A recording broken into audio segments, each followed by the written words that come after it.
A rope of twisted grass hangs over open air. 40 feet down, nothing but rock. A man climbs it barefoot. Smoke drifts past his face. Bees roar around him in a cloud thick enough to blot out the sun. He reaches into a crack in the cliff. He has no idea this moment will outlive him by 8,000 years. This is not a story about honey in a jar. This is the story of one small insect that quietly built and broke empires. Every civilization in this film reaches for the same thing. Each one wants it for a different reason. Each time, it changes what that civilization becomes. Kings were crowned with its symbol. Soldiers carried it into battle because it never spoiled. Monks built an entire religious economy around it. Entire modern harvests, worth billions of dollars, now depend on it completely. One substance, one insect, thousands of years of human ambition wrapped around something most people never think twice about spreading on toast. The painting is in Spain, at a site called Cuevas de la Araña.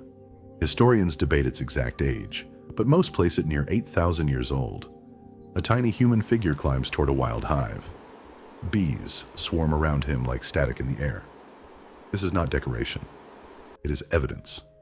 Long before writing, before bronze, before cities, people were already risking their lives for this. Historians suggest it was not a treat.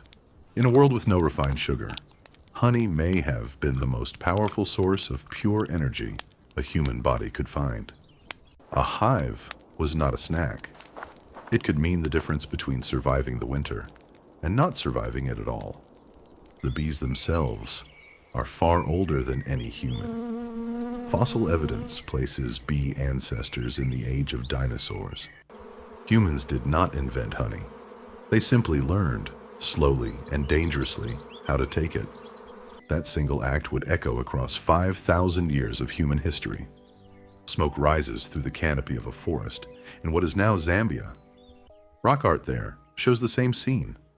A rope, smoke, bare skin against angry insects. Some communities in the region still hunt wild honey this way today. Nothing here has changed in thousands of years.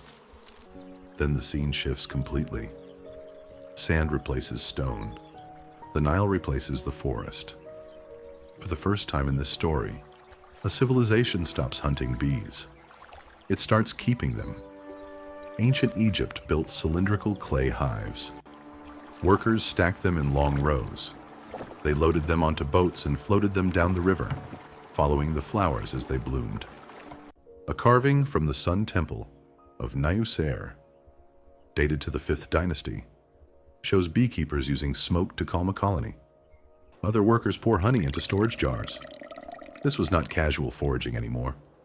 This was infrastructure. Here is a fact worth remembering. The bee became a symbol of the crown itself. Lower Egypt was represented by the bee. Pharaohs carried the title King of Upper and Lower Egypt, paired with a sedge plant and a bee side by side. A crown built from stone. A crown built from insects. Historians suggest this reflects how deeply honey had already fused with political power. Honey did far more than sweeten Egyptian life. Medical texts, including the Ebers Papyrus, prescribe it for wound treatment. Modern lab studies have confirmed something ancient healers could not have explained. Raw honey really does fight bacteria. They discovered a scientific truth without ever knowing why it worked, and honey followed the dead into the afterlife. Sealed jars have been found in tombs, including the tomb of Tutankhamun. They were still edible after roughly 3,000 years. Pure honey barely spoils, historians note, because of its low water content and natural acidity. A tomb sealed for 3 millennia was opened. Nearly everything inside had decayed. The honey had not. One farmer along the Nile watches a swarm settle into a hollow reed hive. Then the frame pulls back. Thousands of identical hives line the riverbanks from the delta to Thebes. Then it narrows again, to one sealed jar beside a mummified king who will never taste what's inside. Beekeepers in Egypt did something even more remarkable. They moved their hives by boat, following the flowers as they bloomed along the length of the Nile. Historians call this one of the earliest known forms of migratory beekeeping. Modern commercial beekeepers still use the same idea today, 3,000 years later. They just use trucks instead of boats. Honey also became currency in its own right. Temple records show honey used to pay wages and settle debts, valued alongside grain and cloth. A worker on a royal building project might be paid, in part, in jars of honey. It was a substance that functioned as both food and money at once. Egypt did not simply enjoy honey. It organized around it. It worshipped through it. It paid its workers with it. It buried its kings surrounded by it. The scene shifts again. White marble replaces sun-baked brick. On a rocky hillside in Greece, honey earns a very different kind of value. Not divine kingship this time. Philosophy. Aristotle studied bees closely enough to describe their behavior and their division of labor. But he made one striking error. He believed the colony's leader was a king. Historians note this mistake lasted for centuries, a case where even careful observation gets bent by cultural assumptions. It would take nearly 2,000 years for that assumption to be corrected. Not until the 17th century did European naturalists, using early microscopes, confirm that the hive's ruler was, in fact, a queen. A civilization that prided itself on rational inquiry had carried one unchecked assumption for 2,000 years. Historians call it a quiet reminder. Even the most careful observers can miss what is right in front of them. On Mount Hymettus near Athens, wild thyme covers the slopes. The honey made there became famous across the ancient Mediterranean, prized for a flavor tied to that one mountain and nothing else. This may be one of the earliest known examples of terroir, the idea that a place itself gives a product its value. Greek myth placed honey at the very center of its oldest stories. In several ancient traditions, the infant Zeus was hidden from his father Cronus on Crete. There, he was fed on honey.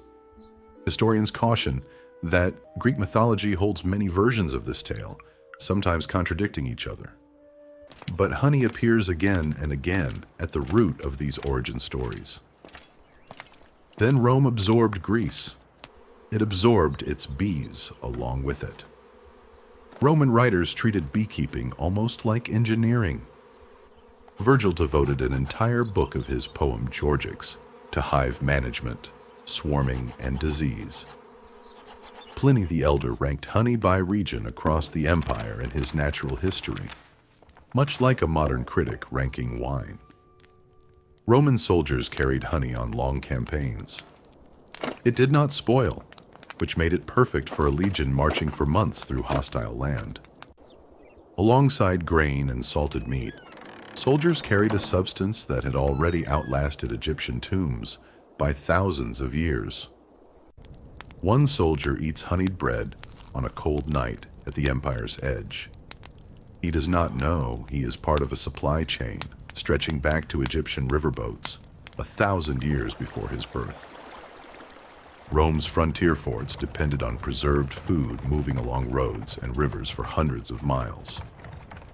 Honey was among the most valuable cargo because, unlike grain, it did not rot in transit. Rome inherited more than olive trees from the civilizations before it.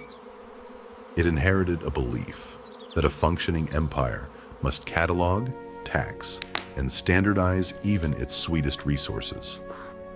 While Rome ranked its honey by province, an entirely different civilization was building its own relationship with the same substance. This one lay on the far side of the world. It was built not through conquest, but through medicine. Dust rises over a market stall in Han Dynasty China. Small ceramic jars sit beside dried herbs and folded prescriptions. Chinese written sources describe organized beekeeping stretching back centuries earlier. Honey appears repeatedly in early Chinese pharmacology, used to treat digestive complaints and to preserve other remedies. Here, the pattern breaks. In China, honey was rarely a royal symbol or a soldier's ration. It was a delivery system, a way to make bitter medicine bearable enough to actually swallow. One physician stirs honey into a bowl of crushed herbs.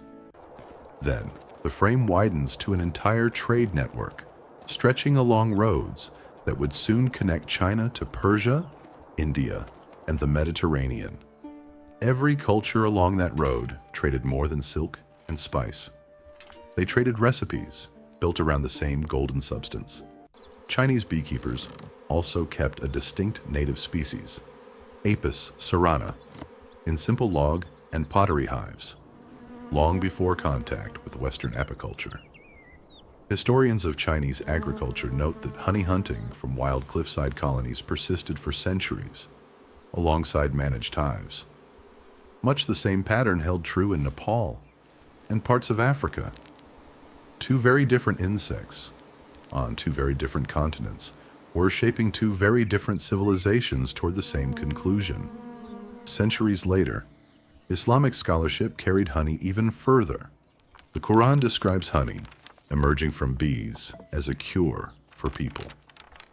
Physicians such as Ibn Sina, known in the West as Avicenna, built honey into treatments recorded in his influential medical encyclopedia.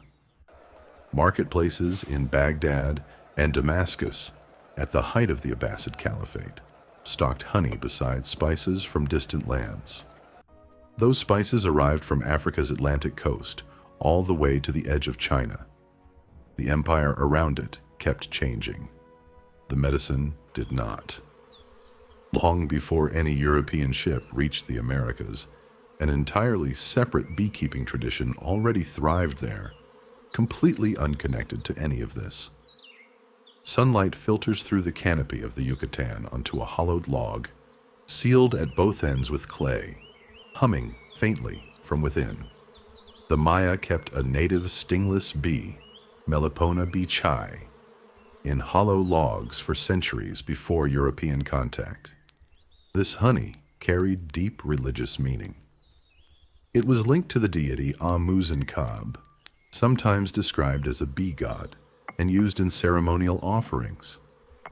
Spanish colonial records from the 16th century describe finding these hives already central to Maya households and ritual life.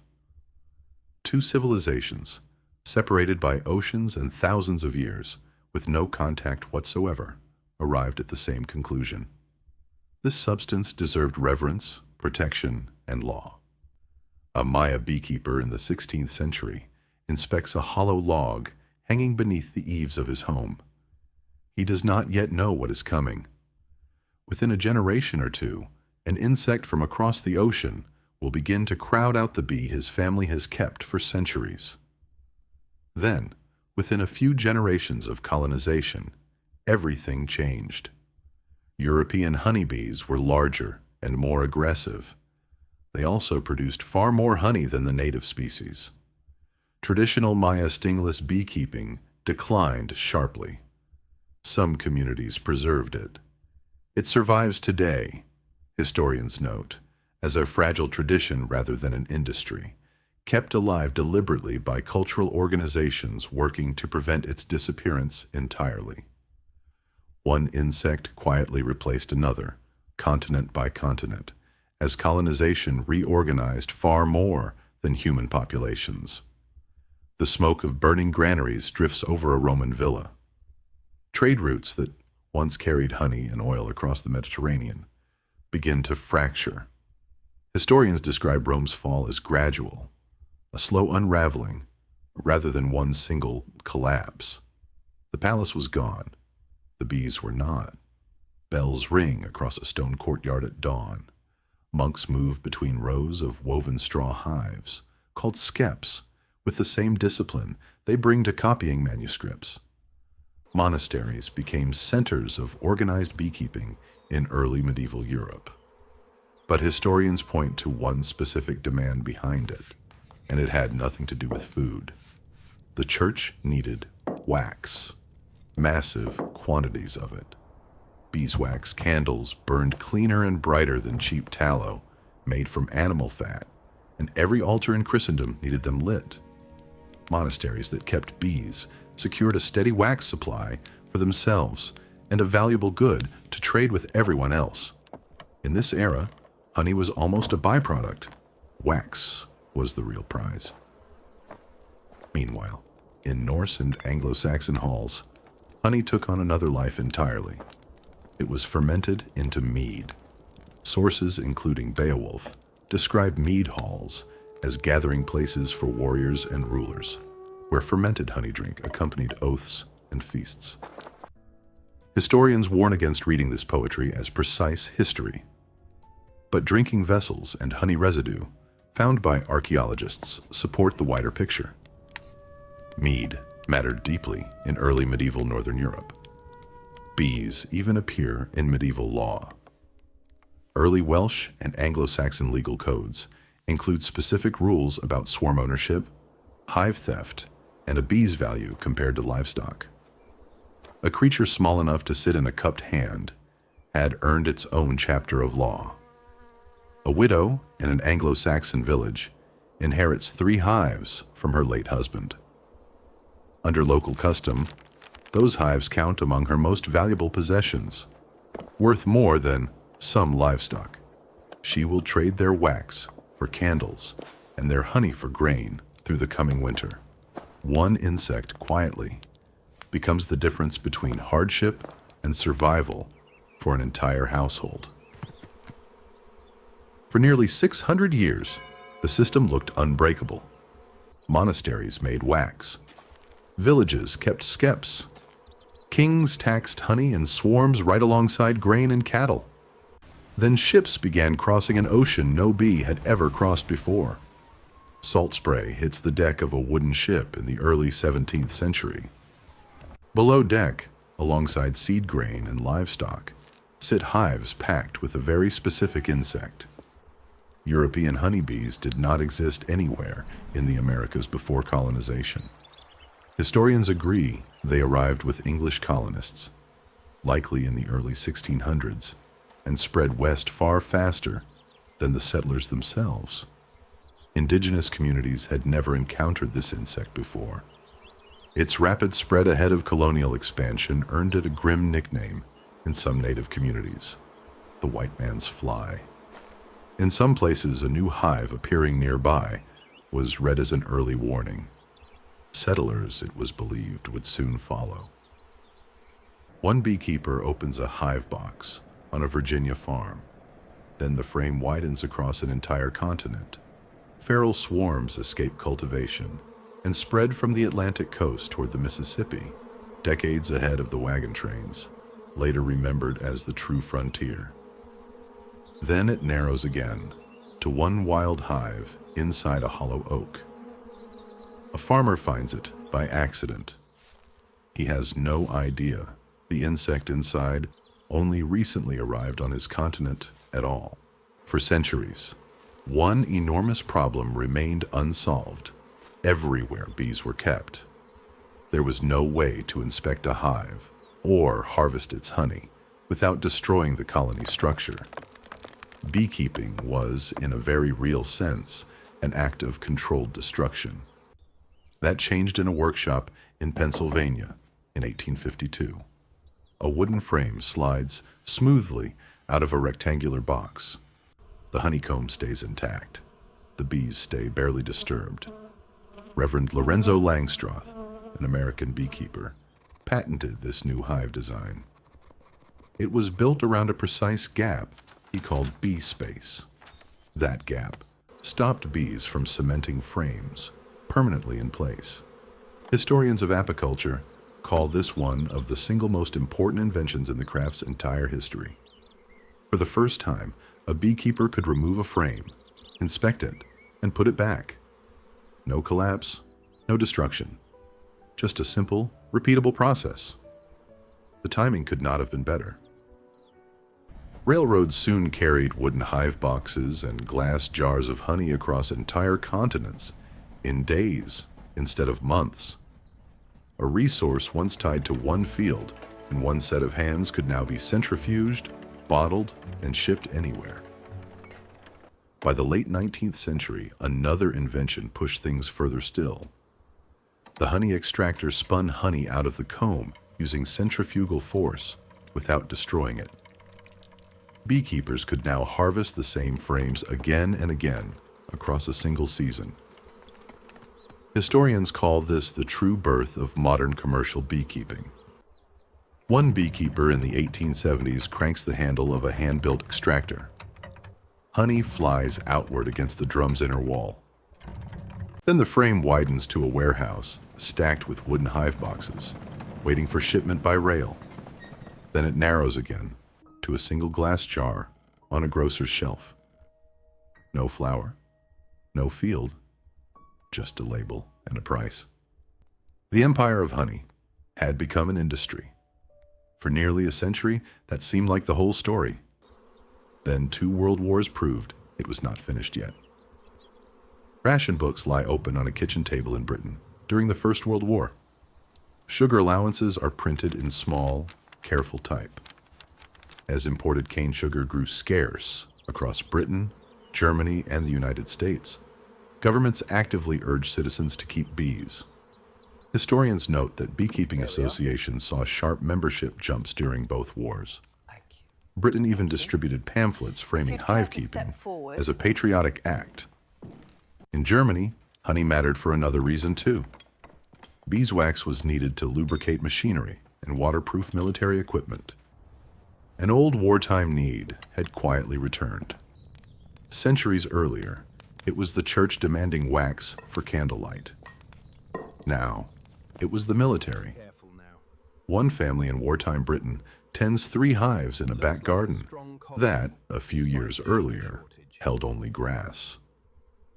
Then the frame widens to thousands of gardens across the country, government posters urging the same modest hives everywhere. Then it narrows again to a single spoonful of honey, stirred into tea that had never been rationed this thin before. But industrial scale brought industrial dependence, and dependence, scientists studying the 20th century warn, carries its own risks. As commercial farming expanded through the 20th century, honeybees took on a role no ancient keeper could have imagined. They stopped being valued mainly for honey at all. Beekeepers began trucking entire loads of hives across state lines for one purpose only: pollination. Almonds, apples, and blueberries all became dependent on managed colonies, trucked in for a few short weeks of bloom. Then, beginning around 2006, something alarming started happening. Beekeepers across the United States and parts of Europe began reporting sudden, massive colony losses. It became known as colony collapse disorder. Scientists point to several contributing factors: certain pesticides, the parasitic varroa mite, habitat loss, and disease. Historians of science note the exact combination remains genuinely debated. Here is a fact worth sitting with. A single almond orchard in California's Central Valley now depends on more managed honeybee colonies than exist naturally in the wild anywhere in the state. The system that began with clay hives on the Nile has scaled to a point where one insect's health can shake global food supply. What happens to a food system when it depends entirely on an animal it cannot fully control? Beekeepers themselves have asked this question for nearly 2 decades now. Every February, they watch truckloads of hives arrive for almond bloom, never entirely certain how many colonies will survive the journey. Losses in some years have exceeded 30% of managed colonies nationwide, according to surveys conducted by beekeeping associations and university researchers. No pharaoh, no Roman legion, and no medieval monk ever depended on a single insect at this scale. One beekeeper in California opens a truck loaded with hundreds of hive boxes at the edge of a blooming almond orchard. Then the frame widens to the entire valley, mile after mile of trees, depending on this exact seasonal migration. Then it narrows again to a single bee landing on a single blossom. It has no idea it is carrying pollen, tied to a harvest worth billions of dollars. A jar sits on a supermarket shelf, its label promising pure honey. But a modern laboratory test tells a different story. Here is a fact worth sitting with. Investigations by food regulators in multiple countries have found something troubling. A significant share of honey sold internationally is diluted with cheap sugar syrup, sometimes so skillfully that it evades standard testing. Historians of food fraud note, this is not a new crime.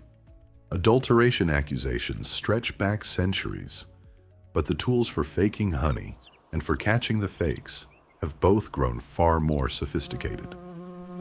One beekeeper in a small operation watches large-scale importers undercut her prices year after year. She cannot compete with syrup blended to imitate the real thing. Honey was once precious enough for pharaohs and soldiers alike. In the modern market, that same value has made it a target for imitation on an industrial scale. A very different scene unfolds on a rooftop in a modern city. Wooden hive boxes sit between water tanks and satellite dishes. Bees rising above traffic noise instead of temple smoke. Since the early 2000s, cities including New York, London, and Paris have seen a documented surge in urban beekeeping. It is driven partly by concern over declining bee populations and partly by a renewed interest in local food. Some of these hives now sit on the rooftops of hotels, museums, and government buildings. Historians of the movement call it an odd echo of ancient Egypt's temple apiaries. Today, though, the honey is more likely to appear on a restaurant menu than in a royal tomb. The same insect that a pharaoh once wore as a crown symbol now quietly works a few floors above rush hour traffic. It does exactly what it has always done.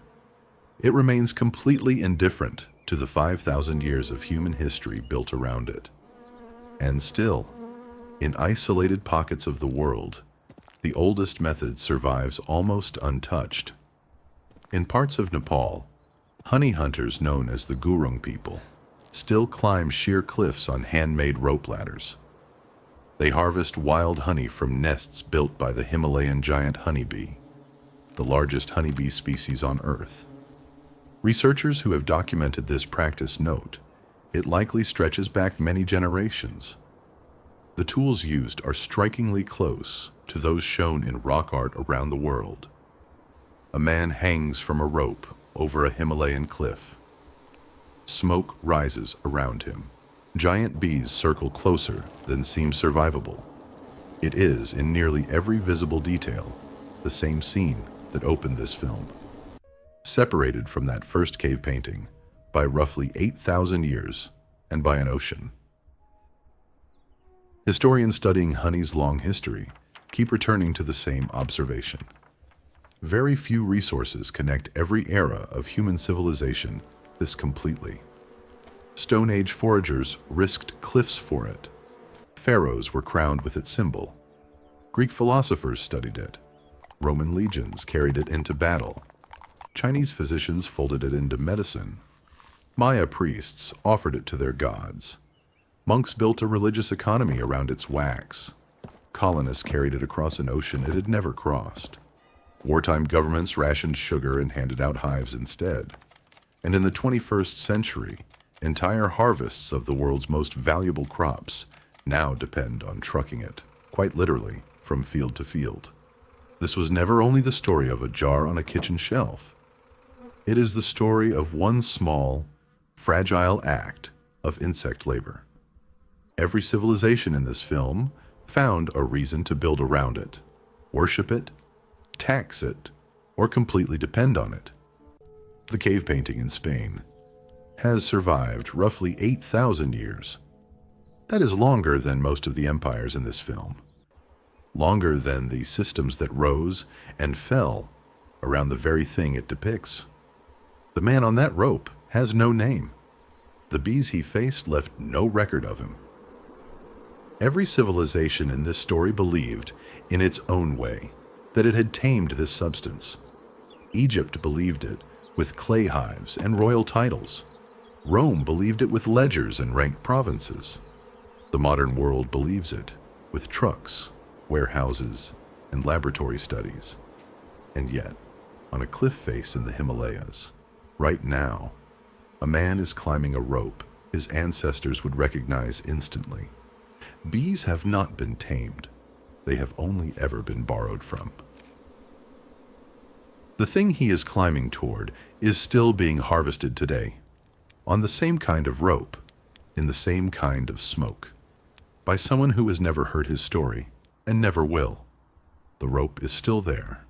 Someone is still climbing it.